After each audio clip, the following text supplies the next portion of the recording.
Unit 5, practice test, practice test 2, question 4. It says create a rough sketch of this polynomial. It also says include any work or information you use to create the graph. It doesn't tell us to find the zeros or the end behavior, but we need to do that in order to do a good sketch of the graph. So first of all, my zeros. 2 would make p of x 0 because I'll have 0 here. 1 would make this 0. And negative 1 would make this 0. And negative 2 would make this 0. So any of those numbers will make p of x 0 because one of the factors will be 0. If I look at the end behavior,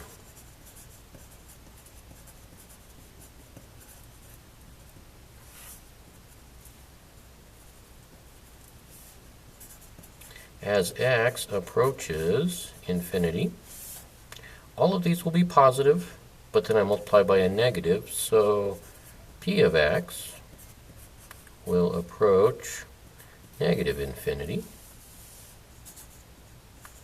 As x approaches negative infinity, p of x will approach, now we look at it, we have to look at it more critically now because all of these are going to be negative.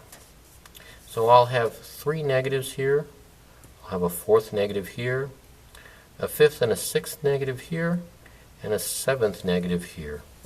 So I have 7 negatives multiplied together, that's actually going to give me a negative. 3 negatives multiplied together gives me a negative. 1 negative here. 2 negatives multiplied together, because I have a negative times a negative, gives me a positive here. A negative here. Negative times a negative is a positive. Positive times positive is a positive. Positive times a negative is a negative. But then I multiply by this negative, so I'm actually going to end up with a positive number. As x approaches negative infinity, p of x approaches infinity. I'm going to graph my zeros now, and to give myself a little room, I'm going to make this 1, I'm going to make this 2, negative 1, negative 2, just to spread things out a bit. And when x is negative, when x is positive 2, I get a 0. When x is 1, I get a 0. When x is negative 1, I get a 0. And when x is negative 2, I get a 0. If I look at my end behavior, before I do that, I'll look at the end behavior. The end behavior, when x approaches positive infinity, y is going to approach negative infinity. So I'll be going down like this. X approaches negative infinity, though, y approaches positive infinity. So I'm going to end up looking something like this.